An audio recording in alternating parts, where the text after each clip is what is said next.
Early voting started a few days ago, including here in Georgia, and already we're getting a ton of reports all over the country about voter suppression. Here from John K. I'm not going to attempt to pronounce this right now. He's showing a voter registration box that has been closed. It says right here, H530 R149 signed into law on September 16th, 2020, made significant changes to absentee voting rules for the November 3rd, 2020 general election. The use of unattended drop boxes is prohibited. Now, that is typical. Usually they have to be not attended, but at least have like a camera on them. This one is built into the side of a wall, so it doesn't exactly look insecure. But this is a tactic we're seeing around the country. Drop boxes are being limited by the GOP. They're being shut down. We talked about last Tuesday, whenever I was on last, about how in California, the GOP has admitted to placing fake drop boxes around. They've been ordered to remove them. They've said they will not remove them. They'll say they will remove the word official from the drop boxes, but pretty shady. Thank you for the follow, Nico Shibs. Appreciate you. Oh, it looks like my follow widget thing might not be working. Oop. You were supposed to get Peter popping down. Maybe I missed him. Anywho. So that's one instance we've got coming out of South Carolina already. Another problem here, it's being reported that conservatives like Charlie Kirk and the like have been recorded promoting voter suppression at a event that was actually held by a non-taxable charity. So they're not really supposed to be partisan or, well, not necessarily not supposed to be partisan. They're not supposed to be actively involved in funding and things like that. So we're going to see videos show closed door sessions of leading conservative activists. Quote, be not afraid of the accusations that you're a voter suppressor. So this is Bill Walton speaking at the Council for National Policy meeting. It's basically a right-wing think tank. One of the things I've really come to with this is a spiritual battle we are in. This is good versus evil. And we saw that on display, you know, the last 7 days or whatever it was they were spewing. And we have to do everything we can to win. So, you know, there he's pretty candid about how he feels, you know, saying that this is a battle between good and evil and that we have to do whatever we have to do to win. That includes suppressing the vote. Maybe we suppress the vote a little. Good and evil, folks. Would you suppress evil if you had the chance? But that's how they're framing this, and that's pretty disturbing. Did I highlight any? Okay, cool. So here's Charlie Kirk. I'm fighting every single day from now to the election. His face gets smaller every time I see him. Sorry. I'm fighting every single day from now to the election. I am more and more optimistic about the president's chances. I think we're going to do really well with younger voters. The Democrats have done a really foolish thing by shutting down all these campuses. Foolish for them. It's going to remove ballot harvesting opportunities and all their voter fraud that they usually do on college campuses. So they're actually removing like 500,000 votes off the table. So please keep the campuses closed. Like, it's a great thing. So that's a really interesting take from Charlie Kirk, founder and president of Turning Point USA, just a great take generator, saying that basically because the colleges are closed, these students won't get a chance to like vote twice, I guess, or something. Ballot harvesting they're being accused of, although they're actually embracing it in other cases, saying they plan on harvesting ballots from churches and such. This is a spiritual battle we are in. This is good versus evil. That was CNP's Executive Committee President Bill Walton. And this was back in August. He was addressing attendees at the Ritz-Carlton in Pentagon City. Quote, we have to do everything we can to win. Tom Fitton, president of Judicial Watch, told attendees that same day that the left is, quote, wargaming a plan to delay the election tally until January 20th, 2021, and enable House Speaker Nancy Pelosi to become acting president, which, you know, On the left, if you're on Twitter, that's what we're talking about every day. Our war game to get Nancy up there in the White House. They caught us. That's our big plan. Quote, this is kind of like crazy talk among political people, Fitton said, but he added, this is not an insignificant concern. So he knows it's an insane notion, but he also adds there at the end that it could be happening. You never know what the wily left is doing. I didn't highlight this earlier, but this is actually a good one. Expressing concern about voter fraud and disenfranchisement, Fitton called on the audience to find a way to prevent mail-in ballots from being sent to voters. Quote, we need to stop those ballots from going out, and I want the lawyers here to tell us what to do. In an interview with the Post, Fitton elaborated on his remarks. Quote, the left has wargamed this out, Fitton said, and it could cause civil war. Again, the left is always talking about starting a civil war to get Nancy Pelosi to become president. The partisan commentary and election-related discussions captured on the videos involved members of an array of nonprofit organizations, including tax-exempt charities. In exchange for the right to accept tax-exempt donations, charities are prohibited from actively supporting political candidates or working in coordination on candidates' behalf. So, a little bit of an illegal, it sounds like. Such laws are rarely enforced, in part because of murkiness about what constitutes a violation and because of the complex interactions between some charities and nonprofits known as social welfare groups, tax specialists said. Social welfare groups are permitted to engage in lobbying and advocacy. Made up a new word there. Lobbying and advocacy, but must devote less than half of their resources to political activity.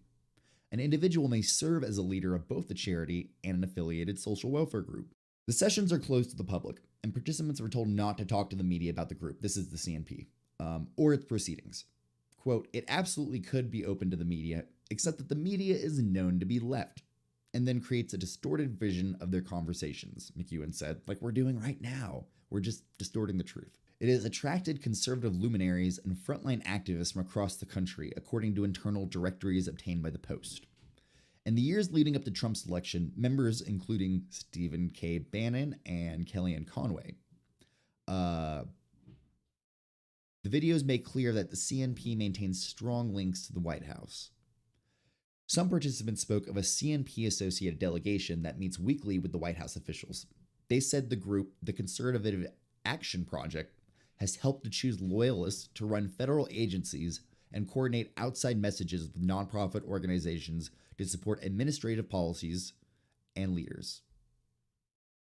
Quote, it's kind of this secretive little huddle that meets every Wednesday morning. That's the kind of thing you want to hear about the, processes happening in our country. Another February session, Kelly Shackelford was introduced as CNP Vice President, Chairman of CNP Action, and leader of the First Liberty Institute, another organization registered as a tax-exempt charity. Shackelford said he is among the nonprofit leaders now coordinating with the White House to support the Supreme Court nomination of Amy Coney Barrett to fill the seat previously held by Ruth Bader Ginsburg.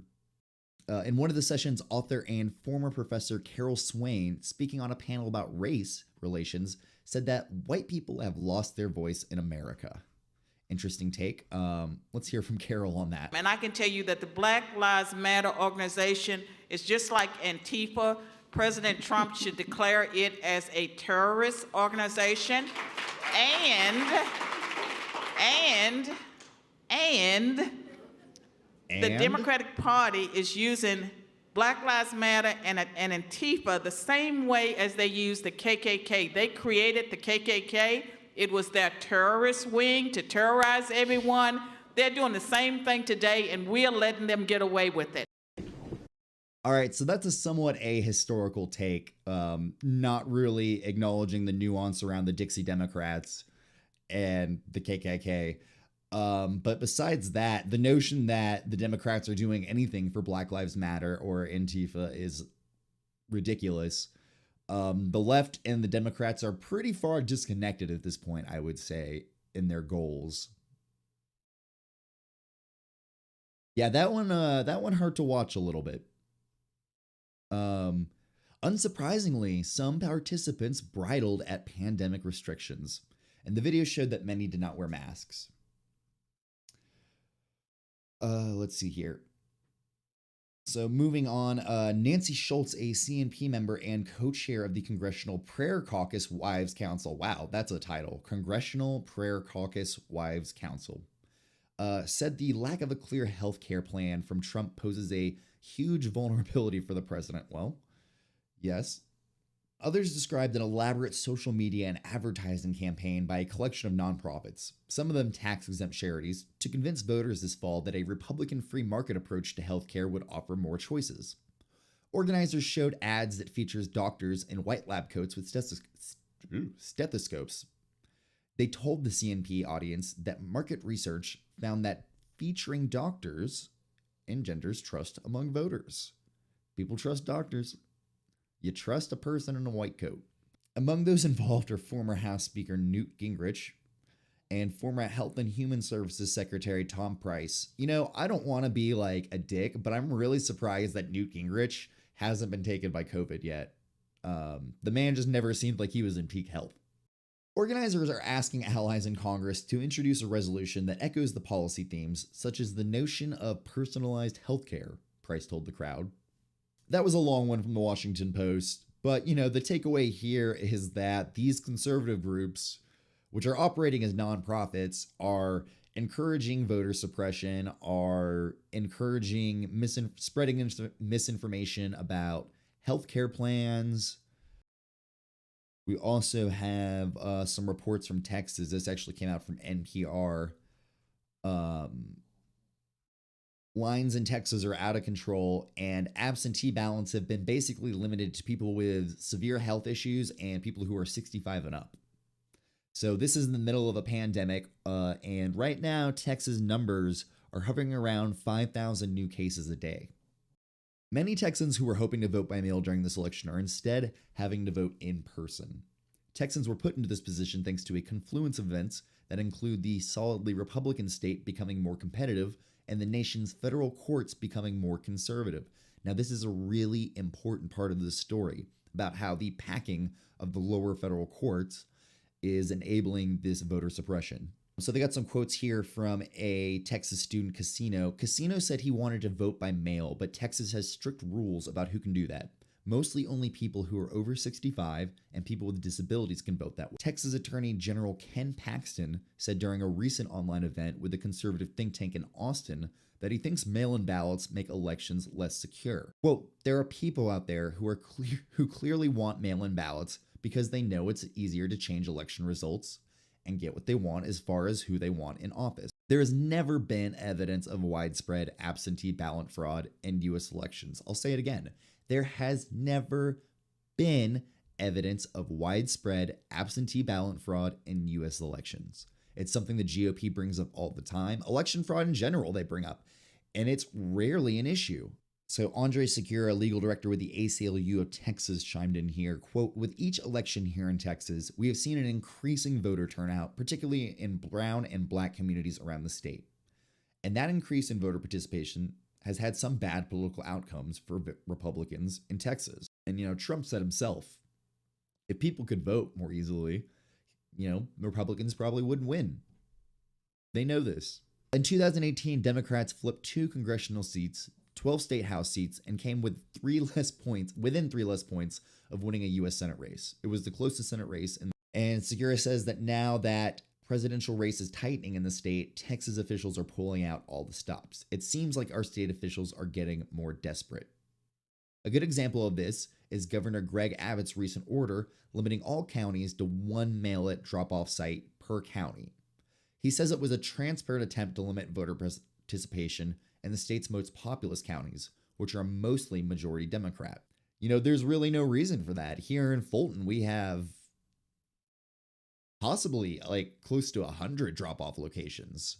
This is a quote from Casino earlier. I felt failed by the courts when I voted, he said. I couldn't help but think about how much easier this could have been and how much less risk it would have been for myself and others who I live with.